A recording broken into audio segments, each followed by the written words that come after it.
Welcome back to the Glowing Mama Method podcast, where we discuss healthy and sustainable weight loss for women over 40.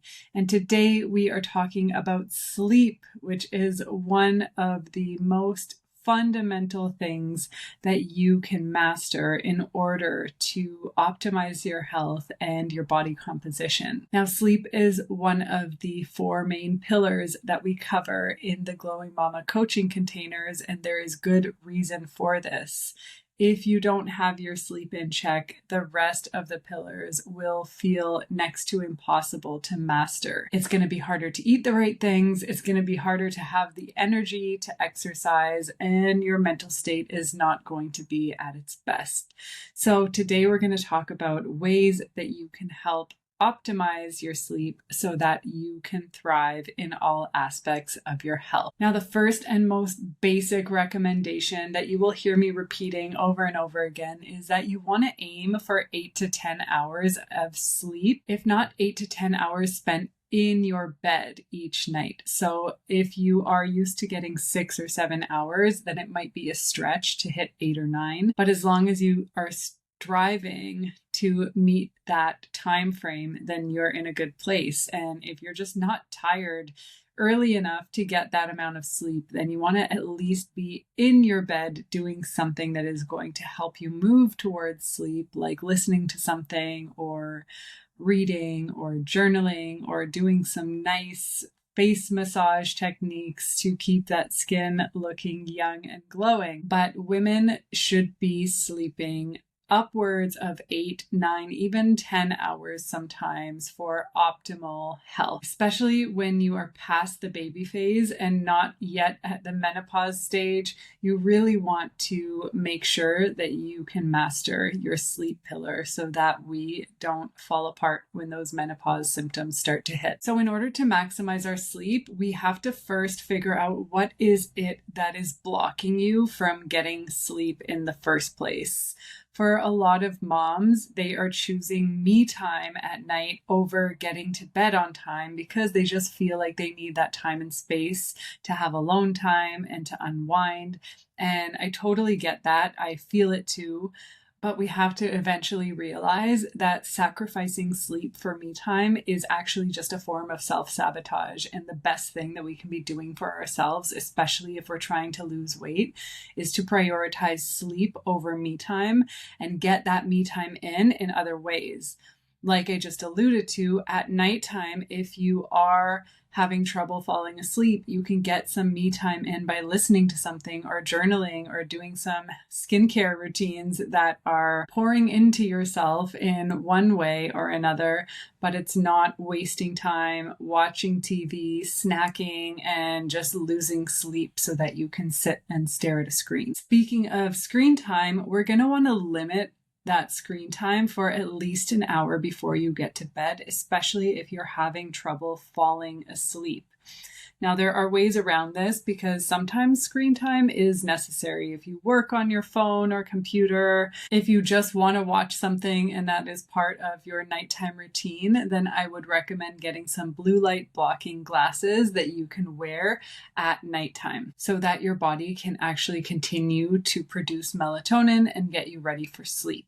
When you're putting too much blue light in your face at nighttime, you are signaling to your body that it is not time for sleep yet, and it can affect your ability to fall asleep and or stay asleep. So as nighttime approaches, we want to start to turn the lights down in our homes. We want to start to set the mood for nighttime and get your body ready for sleep by signaling to it that it is nighttime. So when we have bright lights on everywhere, it's another indicator to our body that it is not yet time for sleep. When it comes to your bedroom, you want to set it up to be your little sanctuary. Have your journal, have your book, have some wired headphones if you want to listen to something. You want to make sure that you have blinds that are blocking out all of the outside light so it's nice and dark in your room. And you might even want to lower the temperature in your home so that you can sleep at a little bit of a cooler temperature for best case scenario. If you are a light sleeper and you're waking up because you're hearing a dog bark or you're hearing a car sound or any other noise that is waking you in the night, then it might be a good idea to sleep with some amount of white noise in the background, whether that is just true white noise or nature sounds, or even listening to a subliminal meditation over the course of the night can be really helpful to just have a baseline amount of noise that you have in the background so that you can fall asleep and stay asleep without any interruptions. You want to also think about unplugging your Wi-Fi and turning your devices on airplane mode at night so that we don't have any disruption through radiation and EMFs. This can be a tough one for some people because their homes are smart homes and they're all set up and reliant on Wi-Fi. But if that's not the case for you yet, try to keep it that way and keep your internet as simple as just a plug into the wall so that you can unplug it at night and have a really great sleep where you are not having to be swimming in Wi-Fi. Now, a lot of people are coming to me saying, I'm waking up in the night because I have to pee. So there are a few reasons why this might be the case. Either you are drinking too much water, and especially in that hour or two before bed, maybe you're going to need to decrease your water intake at that. But it also might be an issue of absorption. So if you are drinking water and you're not feeling like you're chugging too much water right before bed, then maybe you just need to add some trace minerals or sea salt to your water so that you are absorbing it better. And if you are trying to reach an ambiguous number goal for how much quantity of water you're supposed to drink in a day, then I would urge you to throw that rule out the window and just sip water throughout the day so that you stay nice and hydrated. Eat foods that are high in water content like fruit, and that should keep you well hydrated. If you're exercising, obviously you need a little bit more, and then again, just adding those minerals into your water will help you absorb that water so that you're not constantly up and peeing it out. For some people, the bladder is tight and there is a type of incontinence that is happening because your bladder is not able to hold much. So you want to make sure that you're working with a pelvic floor physiotherapist if you feel like that might be the case and you have a little bit of urge incontinence, and they can help you figure that out and release the muscles in the area, and they can help you to feel better within that pelvic floor region and also help you to not need the washroom so frequently. Now, a lot of people are also waking up in the night because they have racing thoughts and feelings and worries and to-do lists that are just running and racing in their heads, which is keeping them from getting a good night's sleep. If this is the case for you, you definitely are going to want to at least do a brain dump onto a piece of paper before bed so that you can get out all the things that you need to do the next day. Maybe you're going to do a little bit of journaling if you've got something on your mind, but it is very important that we take what is in our head and we put it out onto paper so that we can feel that sense of I've got it, it's under control, and it's all accounted for. You can also do something like listening to a sleep meditation, listen to yoga nidra for sleep, listen to some breathwork techniques that you can follow along with so that you can focus your attention on something that is going to help you fall asleep. And then your brain just isn't there going rogue and trying to remember everything that you have to do the next day or replaying moments in the past that are stuck in your head. And if you are replaying the past over and over in your head, it is a strong indicator that you need to be doing some shadow work to unpack what that experience is trying to teach you. I'm going to add a link in the show notes so that you can learn more about that shadow work process if you feel like that's something that you need to do. You also might just need some physical relief release of energy. So that might look like having a good cry in the shower, or screaming into a pillow, or jumping up and down, or going for a walk, or getting in a workout. Exercise is also a great tool to help to process emotional energy that is coming up. Of course, there are supplements that you can take that will help you fall asleep. There's valerian root tincture, which I love to recommend as a sleep aid, and also just staying up on your magnesium, maybe taking an Epsom salt bath before bed can really help relax the muscles and get your body ready for sleep. And then lastly, you'll want to address anything that affects your comfort at night. Is it your pillows? Is it your sheets, your blankets? Is it your mattress? Is it the light? Whatever it is that is in your room that is keeping you from getting comfortable, we need to figure that out so that you can have the best and most comfortable sleep possible. Now, sleep hygiene is not simply just about what you're doing right before bed. It's actually a buildup over the course of your entire day. So how many coffees are you having in a day? Caffeine can take 12 or more hours to metabolize. So if you are drinking coffee and having trouble falling asleep, an easy fix will be to remove that caffeine from your routine for a little while, just to see if that is the root cause of what is keeping you from having solid sleeps and waking up feeling well rested. You also want to think about having a balanced blood sugar. So if you're starting your day with a muffin and a coffee, and then you're having a sandwich for lunch, and then you're having pasta for dinner, and you're constantly just carb loading, then your body might have a hard time falling asleep. Your body wants homeostasis. It wants a nice status quo, a nice level blood sugar. But if you're eating the wrong things all throughout the day, you're going to be having blood sugar spikes, blood sugar crashes, and that is going to potentially affect your sleep as well.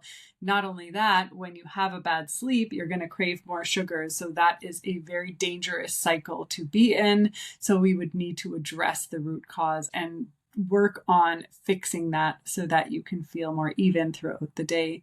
The same thing goes for stress. If you are having stress responses all day, which also adds more blood sugar roller coasters to your day, it's going to be really hard to wind down at night. So we want to work on the things that will help us to find peace and to find ease so that we're not getting to bed in a state of stress and blood sugar dysfunction. You also want to make sure that you are moving your body adequately. If you have not exerted the amount of energy that you need to on any given day, it may be harder for you to fall asleep. That might be something as simple as going for a walk, but it could also include some strength training or any other modality of exercise that is exciting for you or realistic for you to get into your day. And just a little bit counts. Even if it's 10 minutes of movement in your living room, that can help you to get a better night's sleep. So just a quick recap. There are 4 main reasons why women are not getting enough sleep. One is sacrificing sleep for me time. One is kids waking us up in the night. One is waking up to pee. And then the last one is those racing thoughts that catch us in the middle of the night and keep us from falling back asleep. Now, one thing that we didn't really talk about is, what if I have kids and they're not feeling well or they're not sleeping through the night? How do I deal with that? That is outside of my control. Well, actually, that one is also within your control. We have to look at our children's day and life the same way we are taking inventory of our own days and lives. If your child has eaten too much sugar before bed, that may affect their sleep. Or if they've gotten too much screen time, that can also affect their sleep.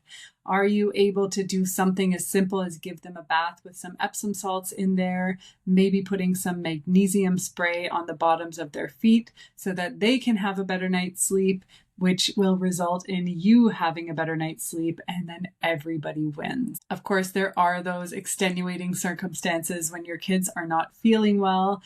And that would be when you want to lean into tools to help you to support their symptoms and just accept that that comes with the job title of being a mom. Sometimes you're going to lose sleep over your kids having an immune system upgrade, and that's okay. It's what we are doing most of the time that really matters. So you want to shift your mindset here to just always negotiate for the maximum number of hours that you possibly can on any given night. And that might sometimes mean leaving the kitchen a mess, leaving the living room a mess because you prioritize sleep that much more than having a clean space. Maybe it means sitting in bed and writing instead of sitting on the couch and snacking and watching something so that you can get ready for sleep, even though you were not quite ready to close your eyes yet. So I hope that this was helpful for you. And if you are having trouble getting to sleep or staying asleep, then take some inventory of what might be going on and then work to get to the root of that issue and then solve for it, so that you can look and feel your best, lose the weight and keep it off, and just live a thriving, happy, and healthy life. Thanks for listening, and we'll see you next week.